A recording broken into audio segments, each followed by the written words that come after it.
Ladies and gentlemen, people of God, I bring you Christian greetings from the House of Love, and it is the Recap Show. Once again on your screens, we are back. But with me in studio today are two amazing people. We have one Simon, who's going to tell us more about himself in just a bit, and our beloved friend here, Albert. Both ministers of God, deep in the Word, and people who are able to analyze our sermon on Wednesday. Now, today we're here to do what we always do on the Recap Show. That is to rehear, re-listen, and also re-sermon the sermon that was shared with us by D. Rain at the House of Love meetings. Ladies and gentlemen, let's hear from our guests.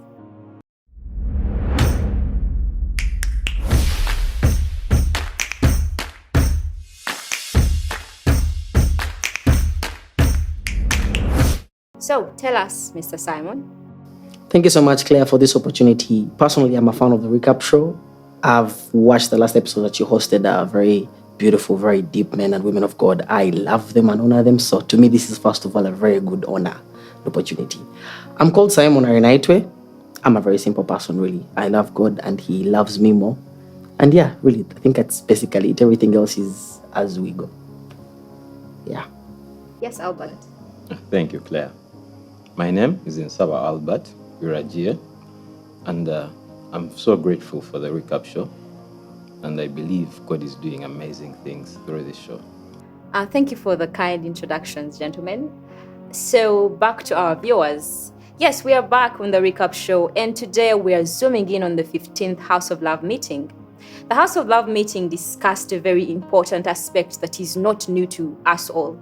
It's called talents. Now, I had very different opinions about what talent is. I could say I can play basketball, I can sing, some people say they can eat, it's a talent too. But at the House of Love meeting, talents were demystified. The man of God, D. Rain, went ahead to quote Matthew chapter 25, verses 14 and onwards. And today we're going to ask just a few fundamental questions that are going to be answered by our guests who are with me today, very excited and looking forward to sharing with you. So I'm going to start with our minister, Simon.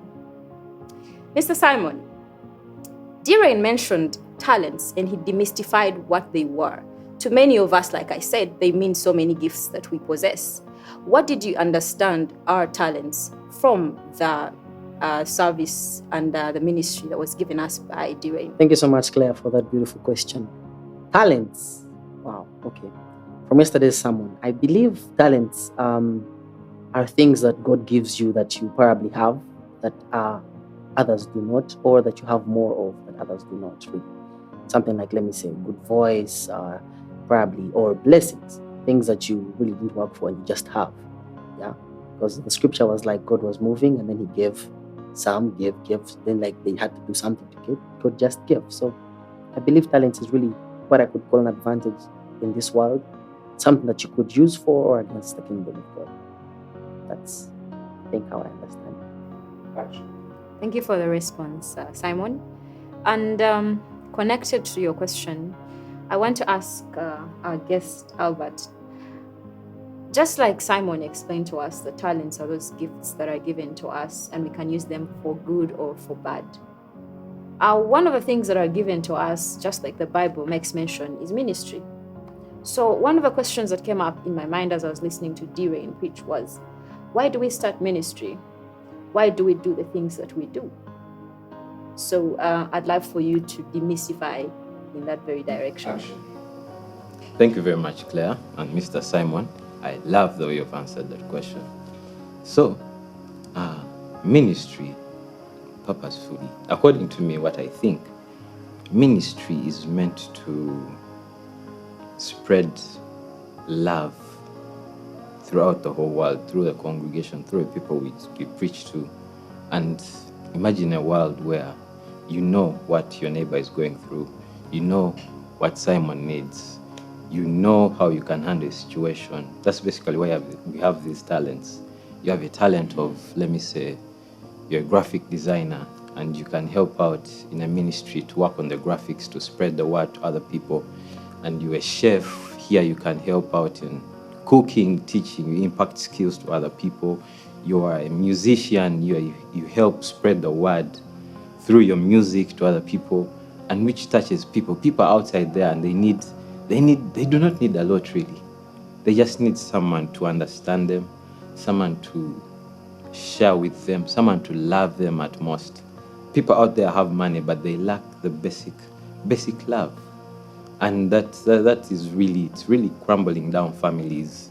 It's causing a lot of harm. Slowly, people are dying on the inside.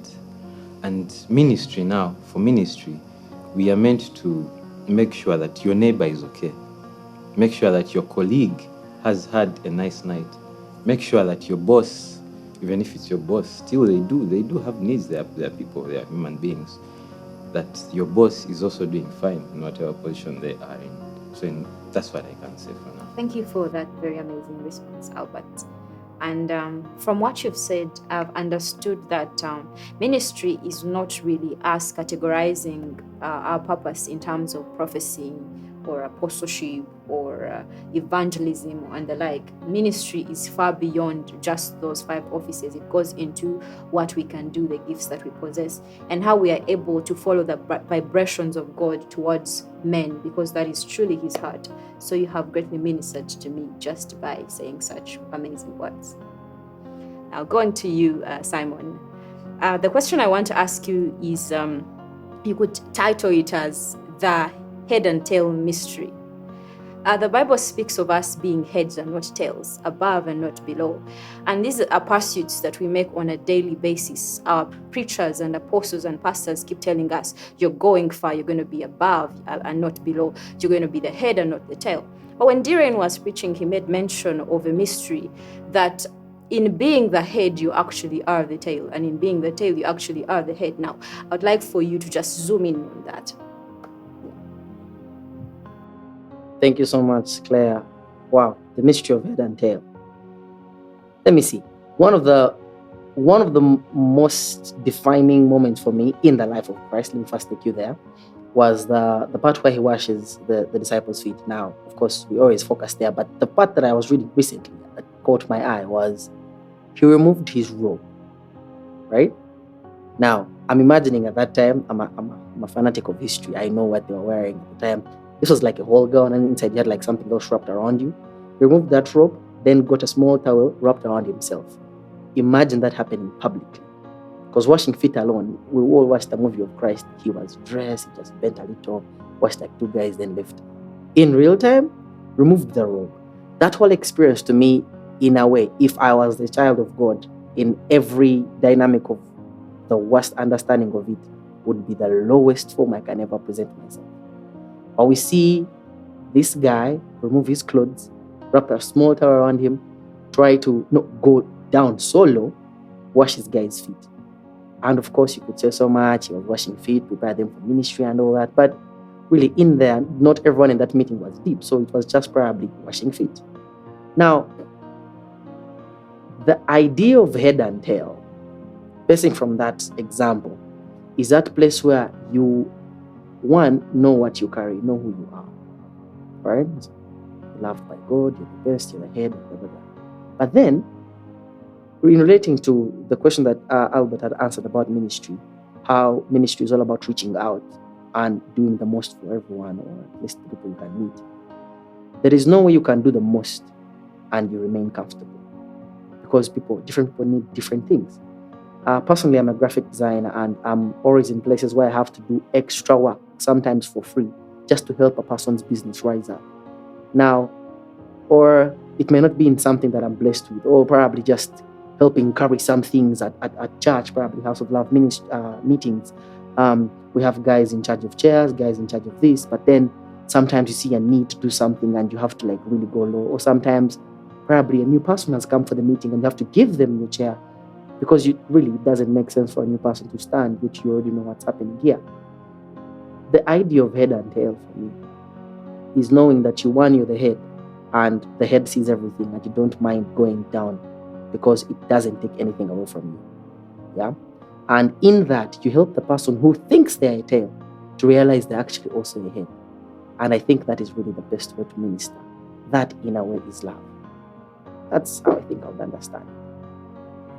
Thank you. Thank you very much for that very insightful response, Simon. I think my viewers and I would rather give you a round of applause for that response. Yeah, now I want to go to this very deep man of God, Albert. Yeah. Albert, I want to ask you about prayer. We all know that you're a very prayerful man. In fact, we can tell that your prayers have results. But the Bible makes mention that many of us pray to the Lord and do not receive because we pray amiss. Yeah.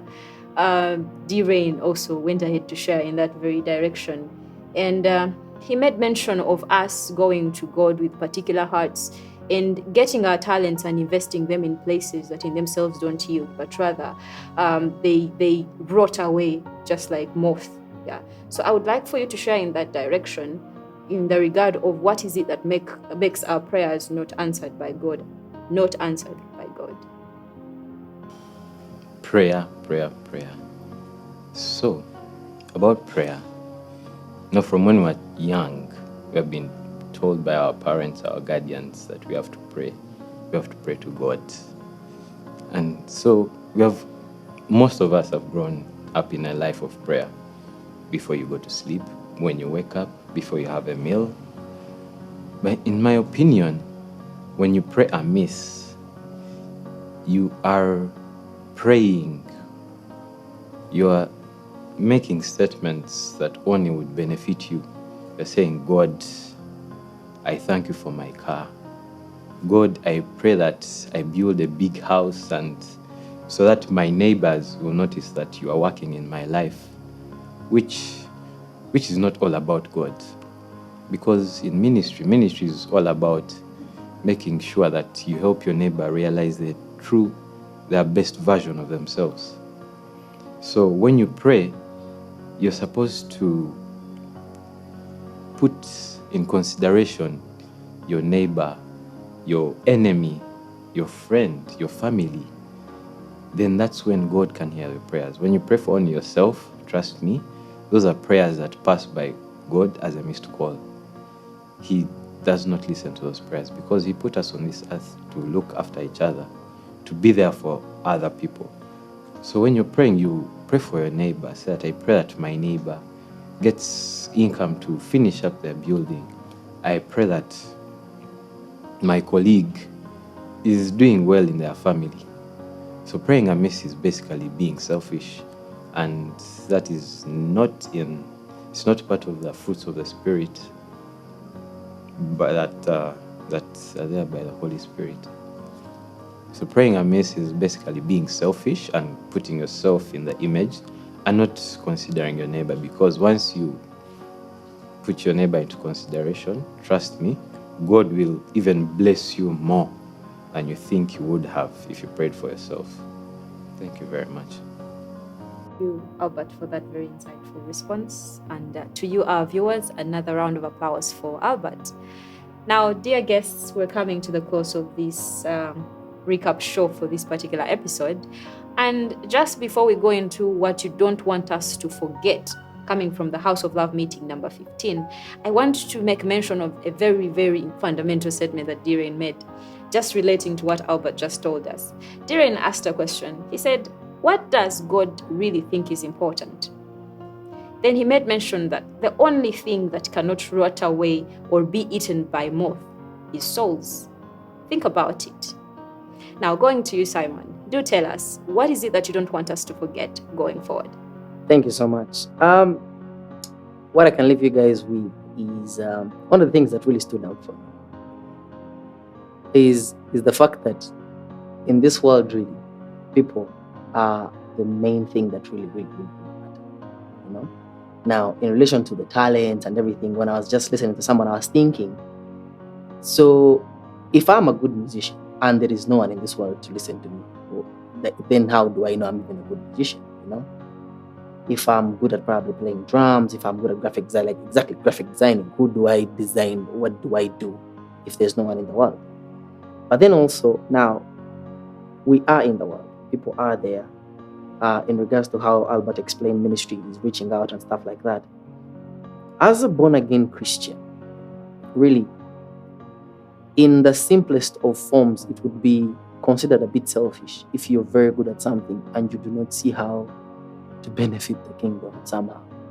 And I think every time we talk about kingdom, those things, kingdom, it freaks people out. But kingdom really is people. in the simplest form, king and rules over people. You can't just have a kingdom. Well, there's no one in there just ruling buildings. It's people. So you are in the kingdom. You are the kingdom. He is the kingdom. Everyone, the viewers are the kingdom. Everyone, look at your neighbor, whoever is right next to you. That is the kingdom. Now, if you are good at anything, and by good I mean things that just really come for you easily, whether you work for it, whether you just don't do anything. Like personally, I love to talk. I didn't know what I did to get here, but I am here, and voila, I'm on a recap show. You know, this is me using something. Are probably the people in studio right now. They are recording and doing stuff. That's them using something for the glory of the kingdom. This show is going to reach people's hearts because of your ability to bring resources together and, put this show out there. That is you using your talent for the kingdom. Now, when people understand that kingdom is people, trust me, even the guy who is good at... There's a time, I remember in high school, when every time I wanted to cross the road, for some reason, there would be no car. So I figured maybe I'm blessed to not have jam. I could join the traffic. Bounce my whole life on that blessing and just see how much, Kampala City or anywhere else really, like everything, you realize it's actually a good thing in your life, could do a change in some little way or a big way to the kingdom. And by kingdom, I mean, that's really what's about for me. Thank you, Simon. Over to you, Albert. What don't you want us to forget from the sermon was shared? Thank you very much to the both of you. This has been a very great time sharing it with you. To whoever is out there, I hope you've been noting down these things. If you haven't, get a pen and a notebook and note this down. So from yesterday's sermon, what I don't want anyone to forget is that you do not have to wait for someone to die for you to celebrate them, to enjoy them, to be in their lives. Because at that point when someone dies, that's when people normally at burials, I think you've witnessed this, they come, they cry over how they haven't spent moments with you, how they are going to miss you. It's because they are sort of regretting, in my opinion, that they missed out on moments of enjoying you fully, of being there when you needed them, of being a God in your life, the God that you needed. So personally, I would love everyone to know that your neighbor is the most important thing. These cars, the land, the houses, all of those things are there to make us be able to minister to people. So do not forget about your neighbor. Make sure that they're doing well. If you have someone next to you, look at them, tell them that I love you, I forgive you, I am with you all the way. Otherwise, stay blessed, and please, we love you all. Thank you. Thank you, Albert. Thank you, Simon. I've had a very amazing time with you both. I've learned a lot. And because I'm the host of this show, I have the opportunity to also tell you what I learned and make sure that you note down this in your notebook as well. So one of the things that I picked from the sermon that was shared, of course, there were many. He talked about prayer. He talked about investing our talents and so much more. I learned the importance of people, of course. I learned that even when I'm making a prayer, I should make it to ensure that the person next to me is safe, they're happy, they are more loved, because essentially that is his heart. But one of the things that also stood out for me was that D-Rain made mention of Jesus Christ leaving heaven to come down to earth to die for people. And the fundamental question he asked was, what is it that is so important about people that makes the King of Glory abandon heaven and come down on earth? He also made a joke and said maybe heaven was lonely, but it wasn't really. He was looking out for what it is that matters to him the most, and that is people. If we remember to love people always, everything that we do, the talents we have, we shall invest right, and that will be in the people. So now allow me close this show by reminding you that creation is groaning for the manifestation of true kings, as is Kembabazi Catering Center groaning for your arrival on Wednesday at 5 p.m. Be with us and let's listen to this gospel together. See you then, and subscribe to this YouTube channel.